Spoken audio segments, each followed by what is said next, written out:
yang menyertai perjalanan Musa. Satu, nanti cari sama Oma, sama ayah bunda, ya, di Google. Yusa bin Jangan dikasih tahu, ini mau ujian ini. Buka, maaf. Yang kedua, Nama murid siapa? nama muridnya yang menyertai perjalanan Musa berjumpa dengan Khidir. Yang menyertai. Udah belum? Belum. Belum. Soalnya udah. Soalnya aja dulu, ntar jawabnya nanti, ya. Iya.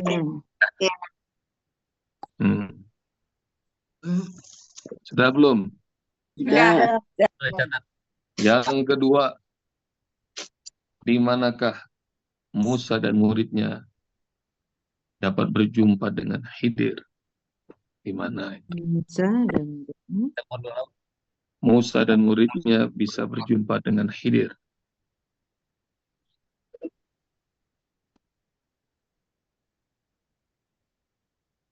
Berjumpa dengan siapa? Sebab Nabi Khidir. Tempat ikan, Bu. Udah? Dah. Nomor 3. Apa syarat yang diberikan oleh Nabi Khidir agar Musa bisa belajar? Tidak bertanya. Diam aja.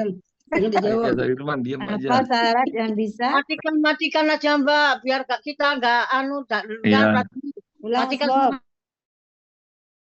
Sudah, Usbab, dibuka kembali. Apa syarat dari Nabi Khidir agar Nabi Musa bisa belajar kepadanya?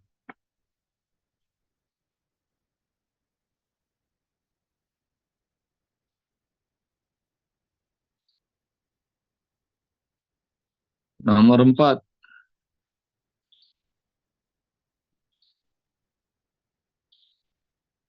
Nomor 4 sekarang. 3 kejadian aneh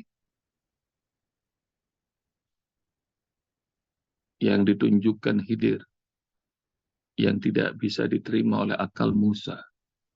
Apa saja itu?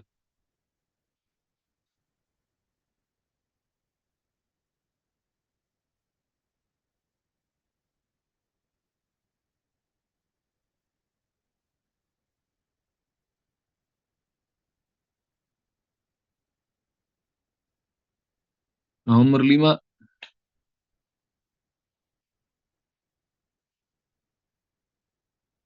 Khidir bilang, kegagalan Musa dalam belajar cuma satu, yaitu tidak sabar.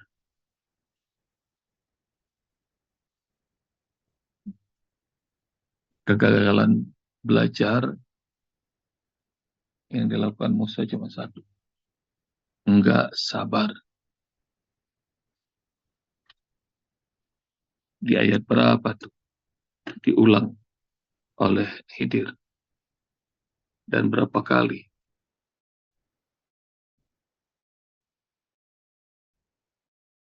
Khidir bilang itu.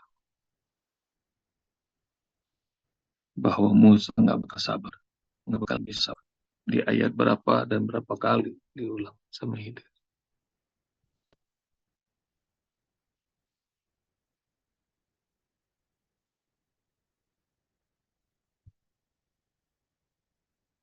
Sudah? Nah, selesai dah ujiannya. Nanti ayah bunda nanti bakal diulang-ulang kisah ini dan kita bakal selami ayat 60 sampai 82 dan isinya ini utuhnya. Maaf, minta dari nomor 1 saya tadi di jalan tadi. Soal nomor 1. Ya. Siapa nama muridnya? Musa yang menyertai dalam perjalanan.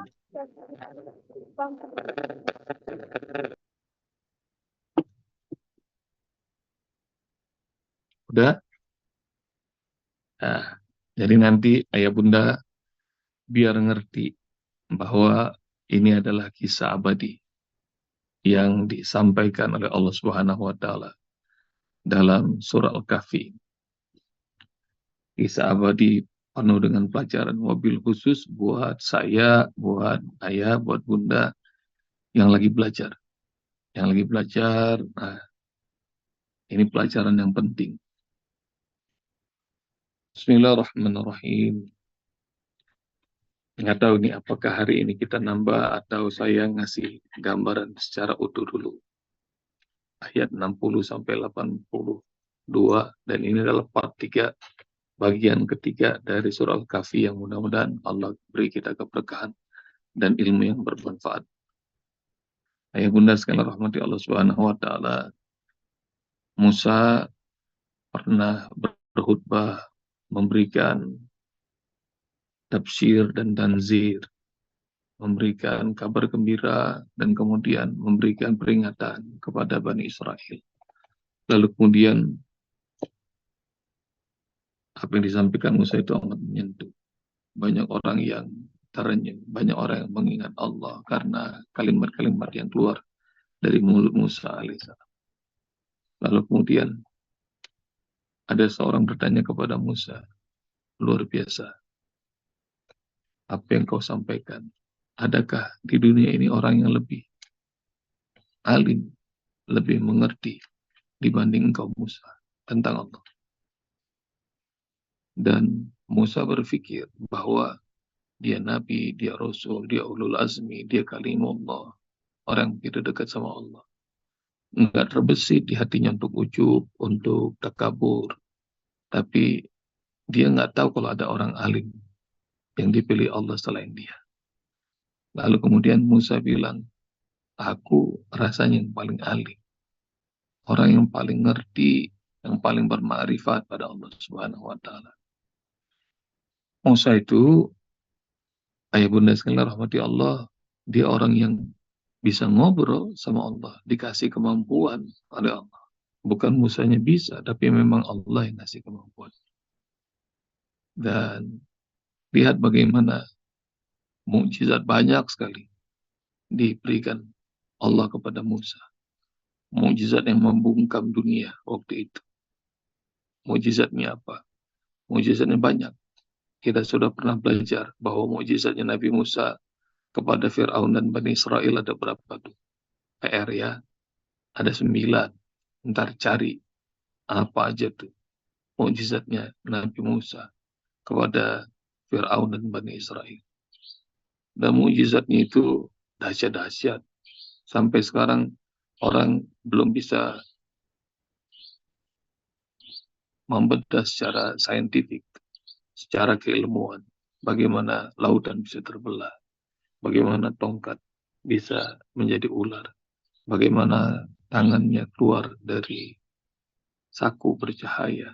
Nanti ayah bunda cari 9 tanda kekuasaan Allah yang Allah berikan kepada Musa sebagai mukjizat.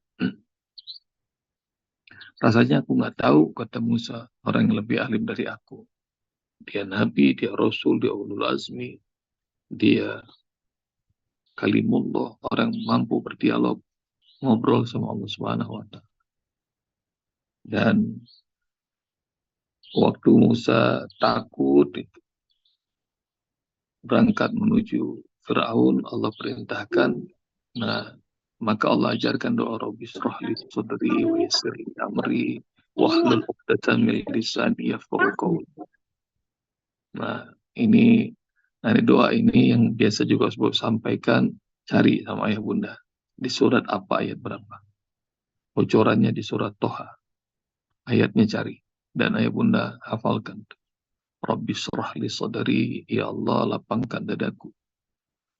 Wa yassir li amri, mudahkan urusanku. Wahlul 'uqdatam min lisani, dan bukakan ikatan dari lisanku. Karena Musa adalah orang yang pelok, yang susah untuk ngomong. Yafqahu qawli, agar orang-orang mengerti ucapanku. Nah, itu nanti cari, hafalkan, pahami maknanya. Nah, itu doa diajarin Allah Subhanahu wa taala kepada Musa. Nah, Musa bukan bermaksud sombong, saya belum nggak tahu ada orang yang lebih ngerti dari aku. Dan rupanya sama. Fa'atamullah, Allah tegur Musa. Ada hambaku yang punya ilmu lebih tinggi darimu. Qala kaifa li bihi. Lalu Musa bertanya pada Allah, bagaimana aku bisa belajar dengannya? Lalu Allah Subhanahu wa taala kasih tahu bahwa engkau bakal ketemu sama hambaku ini di pertemuan dua lautan. Maka kemudian Musa melakukan perjalanan, pengen belajar. Ada orang yang lebih tahu darinya. Satu pelajaran dari kisah ini sama seperti ayat 23-24 ketika Rasul mengatakan bahwa besok saya kasih tahu jawabannya. Jadi Rasulullah pernah membuat Allah negur keras. Jadi kata Allah Subhanahu wa taala, "Wala taqulanna li syai'in inni fa'ilun dzalika ghadan." Enggak boleh mengatakan besok bakal saya jawab gitu. Illa yasya Allah, kecuali disertakan kalimat insya Allah. Nah itu kalau Rasulullah ditegur sama Allah karena mengucapkan kalimat itu, nah ini kelanjutannya ketemu di ayat 62 sampai 83 ini. Apa gara-gara Musa mengatakan rasanya saya adalah orang yang paling alim deh. Terus maka kemudian Musa, ayah bunda, lakukan perjalanan ini. Perjalanan ini dilakukan lama di ayat 62 aja. Ayah bunda bakal tahu bahwa perjalanannya ditempuh bertahun-tahun. Nggak cuma berjalan cuma sehari dua hari, tapi bertahun-tahun. Maknanya sekelas Nabi aja, sekelas Rasul, sekelas Ulul Azmi, Musa, orang yang punya gelar kalimullah, kalau belajar tuh niatin bertahun-tahun. Jadi jangan banyak ngeluh, jangan banyak nanya, terus jangan gangguin moodnya guru. Jadi kalau gurunya suruh nyangkul, nyangkul. Kalau gurunya suruh nyebur, nyebur. Nah ini yang disampaikan. Musa sudah niat bahwa dan abruh hatta ablugha majmal bahraini au amdiya hukuba. Nah, sampai sini dulu ayah bunda kisahnya supaya nanti pelan-pelan dicari sama ayah bunda tadi itu 5 pertanyaan saya. Cari kisah Musa, boleh cari di Google, boleh lihat di YouTube, di mana aja. Pokoknya ayah bunda nikmatin dulu kisahnya. Dan mudah-mudahan selama perjalanan dari ayat 60 ini sampai 82 kita bakal ngerasa nikmat. Oh iya, kalau sudah tahu cerita utuhnya, nah nanti pelan-pelan kita tadaburin ayat satu ayat demi ayat berikutnya. Baik, kita nambah ayat 60. Bismillahirrahmanirrahim. Wa in qala Musa li fatahu la abrahu hatta ablugha majma'al bahraini aw amdiya huquba. Dan ingatlah ketika Musa berkata Musa kepada muridnya, kepada anak mudanya, la abrahu, aku tidak akan berhenti hatta ablugha, hingga aku sampai majma'al bahraini, perjumpaan dua lautan, au amdiya huquba, atau aku akan terus berjalan meski bertahun-tahun. Pertama, ayah bunda, pelajarannya satu, thalabul ilmi karena Allah. Thalabul ilmi karena Allah ini dahsyat, luar biasa. Apa utamaan thalabul ilmi? Kata Rasulullah, man salaka tariqan yaltamisu fihi ilman sahalallahu tariqan ilal jannah. Siapa yang menempuh jalan untuk thalabul ilmi, maka Allah akan mudahkan jalannya menuju surga. Satu, utamaannya thalabul ilmi. Dalam hadis lain Rasul mengatakan, siapa orang man kharaja li talabil ilmi fa huwa fi sabilillah hatta yarji'ah. Siapa orang yang keluar dari rumahnya untuk talabul ilmi, maka dia setara dengan jihad di jalan Allah hingga dia pulang. Dan orang yang talabul ilmi pahalanya banyak. Jadi man ghada li talabil ilmi, man ghada ila masjid yata'allam aw yu'allimahu. Siapa orang yang berangkat untuk belajar atau mengajarkan ilmu ke masjid, maka baginya pahala haji. Talabul ilmi keutamaannya banyak. PR pertama buat ayah bunda, cari keutamaan talabul ilmi apa aja. Talabul ilmi karena. Jadi pelajaran pertama dari ayat ini, sekelas Rasul aja, Nabi aja masih talabul ilmi. Kalau sekelas Nabi, Rasul masih talabul ilmi, kita apa lagi? Terus mudah-mudahan sampai akhir hayat kita talabul ilmi terus. Agar apa? Keutamaannya banyak sekali. Yang kedua, ayah bunda, kalau kita punya cita-cita hebat, maka sampaikan kepada seseorang sebagai saksi. Tapi nggak usah cerita ke banyak orang. Nanti banyak orang yang malah nyinyir. Ya, kecuali kepada orang-orang yang sudah akrab. Gitu. Kalau punya cita-cita, sampaikan. Nah, kalau Usbob udah ngerasa nyaman, ngerasa dekat sama ayah bunda, sering Usbob bilang, doain ya, mudah-mudahan Usbob jadi orang yang berwakaf 1.000 triliun. Nah, ayah bunda pernah dengar nggak Usbob ngomong gitu? Kenapa? Karena udah ngerasa dekat. Jadi sampaikan ke orang-orang, apalagi orang-orang yang soleh, soleha, supaya apa? Mereka mengamini, mereka ngedoain. Gitu. Nah ini juga, Musa juga ngomong gitu kepada muridnya. Yang tadi itu namanya jadi PR ya. Kayaknya udah ada yang tahu, tapi PR supaya ibu bunda tahu. Dan muridnya ini nanti kelak jadi nabi. Muridnya ini juga sang penakluk Yerusalem. Jadi penakluk Baitul Maqdis dari tentara-tentara musuh-musuh Allah. Jadi nabi yang punya mujizat dahsyat juga. Nah, pelajaran kedua dari ayat ini adalah kalau punya cita-cita hebat, nah persaksikan kepada orang-orang hebat supaya apa? Supaya didoain. Itu. Dan kasih azam. Saya pokoknya sebelum ini sebelum ini terjadi saya mau jalan meskipun bertahun-tahun. Gitu. Usbob ceramah di rumahnya, dikasih kesempatan sama Allah ceramah di rumahnya Bung Hatta almarhum. Anaknya, menantunya, cucu-cucunya, keluarga besarnya hadir. Haulnya Bung Hatta. Kalau habis selesai ceramah, nah ini anaknya Profesor Muti Hatta, kemudian 2 orang adiknya, sebab lupa namanya, sama suaminya Prof. Mutia itu, Prof. Sri Edi Suasono. Nah, ngobrol keliling Mas Bob.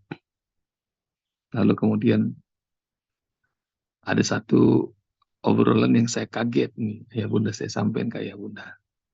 Kata Prof. Muti Hatta tuh, Usbob, ngeliat nggak foto proklamasi? Iya, lihat, tahu saya. Di belakangnya Bung Karno kan ada Bu Fat kan, Bu Fatmawati, ibunya Megawati. Iya. Di belakangnya ayah ada ibu siapa? Tanya Bu Mutia ke saya. Jawaban saya tuh, ya ada ibu kalian lah pasti. Kalau Bung Karno ajak istrinya lagi proklamasi, Bung Hatta juga pasti bawa istrinya, ibu kalian. Tahu nggak nih kalimatnya Prof. Mutia Hatta yang saya kaget yang luar biasa. Beliau ngomong gini, nggak ada Usbob. ayah waktu proklamasi itu belum nikah. Saya baru kaget tuh, baru tahu tuh fakta itu. Kenapa? Tanya saya kepada Prof. Muti Hatta. Jawabannya, ayah nazar sebelum Indonesia merdeka, beliau belum mau kawin, belum mau nikah. Saya bilang, Allahu Akbar. Jadi kalau Indonesia nggak merdeka, kalian nggak ada ini. Saya bilang, jadi nazar yang amat hebat itu. Belum mau nikah sebelum Indonesia merdeka. Sama seperti aku akan terus jalan, kata Musa, meski bertahun-tahun. Supaya apa? Supaya saya bisa belajar dengan hamba Allah dahsyat ini. Jadi cita-citanya sampein dan benar. Jadi ibu kami itu yang ngenalin malah Bung Karno, dan Bung Karno yang nganterin pernikahan ayah. Jadi segitu hebatnya nazarnya, cita-citanya.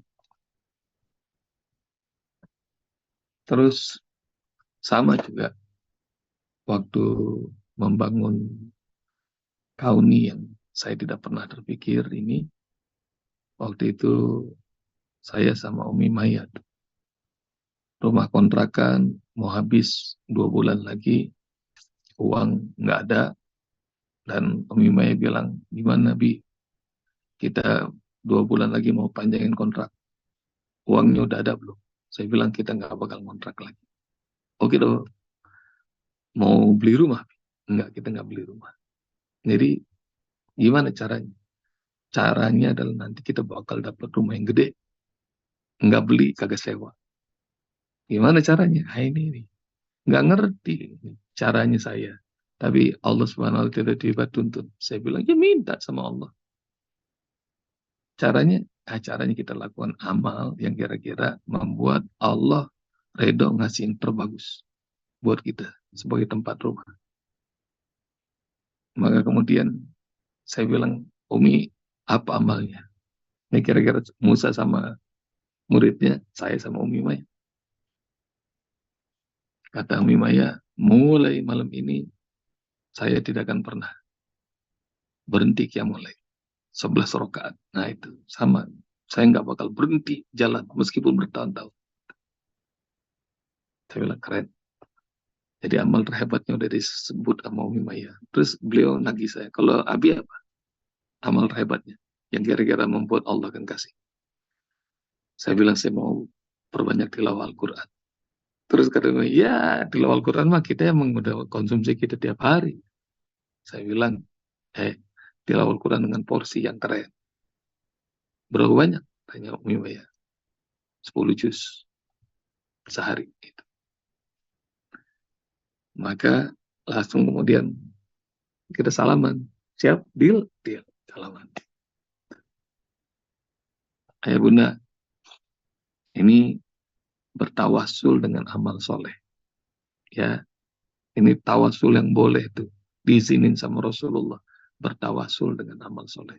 Saya sampaikan ini bukan untuk ujub, bukan untuk riya, tapi ini yang pernah Husbul alamin. Jadi kalau punya cita-cita hebat yang kagak kesampaian, lakukan cara ngerayu Allah dengan amal soleh yang membuat Allah, wih keren, dan Allah kasih. Dan Masya Allah, itu 2 bulan harus dibayar, nggak nyampe 2 bulan. Nggak nyampe sebulan. Hadir. Mahat Askar Kauni pertama, Cijulang, 1,2 hektar. Jadi nggak pernah kebayang sama saya, gimana caranya. Punya tempat berhektar-hektar. Dan bangunannya 3 lantai. Jadi nggak perlu uang, nggak perlu waktu, nggak perlu apapun, udah siap. Dan rupanya nggak berhenti, terus saja sampai Mahat Kauni kedua, ketiga, keempat, terus sampai 47. Rumah tahfiznya sampai 500-an. Dan Allah Akbar. Jadi terus nggak boleh berhenti. Nah, pelajarannya yang kedua nih, Ayah Bunda, adalah kalau punya cita-cita sampai sama orang soleh, soleha. Supaya apa? Satu, menguatkan keyakinan kita Kalau kita sudah proklamirkan, yang kedua, minta doa mereka. Doain ya. Saya lagi bikin Kauni Al-Quran University. Doain ya. Kalau ketemu orang soleh, doain ya, doain. Nanti mereka bakal nanyain, gimana Usbob kampusnya? Sejauh ini pertolongan Allah. Gitu. Terus. Nggak bakal berhenti. Terus. Yang ketiga, ya udah habis ya waktunya. Yang ketiga, tuh ayah bunda, belajar itu jangan pengen pernah buru-buru ya. Kata Imam Syafi'i, ahilan tanalal ilma illa bisittatil. Saudaraku, engkau tidak akan dapatkan ilmu kecuali dengan 6 syarat. 6 syarat yang disarankan oleh Imam Syafi'i adalah zakaun, pinter, hirsun, lapar sama ilmu. Kemudian wawul bulgomun, punya bekal. Sampai terakhir, watuluz zaman, waktunya harus lama. Nimba ilmu itu jangan cepet-cepetan. Kalau sekarang kan umur belum nyampe 20 sudah gelar doktor. Jadi pengen cepet-cepetan. Enggak. Thalabul ilmi itu selama-lamanya. Lebih lama, lebih keren. 6 syarat menuntut ilmu dari Imam Syafi'i. Nanti cari sama ya Bunda PR. Tadi Usbob sudah kasih tahu tuh. Taka, hirsun, bulghamun, suhbatu ustazin, macam-macam. Cerdas, lapar sama ilmu. Kemudian punya bekal. Terus ngikut sama ustadz, sama guru. Guru melakukan apa, ikutin. Selagi tidak maksiat. Terus yang terakhir tuh, tulus zaman. Kata Imam Syafi'i. Waktunya lama. Waktunya lama. Jadi jangan pernah mengira bahwa thalabul ilmi itu sia-sia. Dan banyak orang yang baru sadar di usia senja, baru nyesal kenapa dulu nggak thalabul ilmi. Alhamdulillah sekarang kita setiap hari bisa thalabul ilmi ya Bunda. Jadi itu Allah kasih kemudahan. Thalabul ilmi. Nah 3 pelajaran dari ayat 60 ini. Wa in qala Musa li fatahu la abrahu hatta ablugha majma'al bahraini au amdiya uquba. Ingatlah ketika berkata Musa kepada muridnya, la abrahu, aku tidak akan pernah berhenti hatta ablugha majma'al bahraini, hingga aku tiba di 2 tempat pertemuan laut. Au amdiyah hukuba, atau aku terus berjalan meskipun bertahun-tahun. Insyaallah. Mudah-mudahan kalau kita thalabul ilmi, umur kita tiba dalam kondisi kita thalabul ilmi, insyaallah pahalanya syahid buat ayah bunda. Jadi niatin thalabul ilmi, enggak berhenti-berhenti. Mudah-mudahan Allah berkahi usia kita, Allah berkahi ilmu kita, Allah berkahi semua yang Allah berikan pada kita. Jazakumullah ayah bunda. Assalamualaikum warahmatullahi wabarakatuh.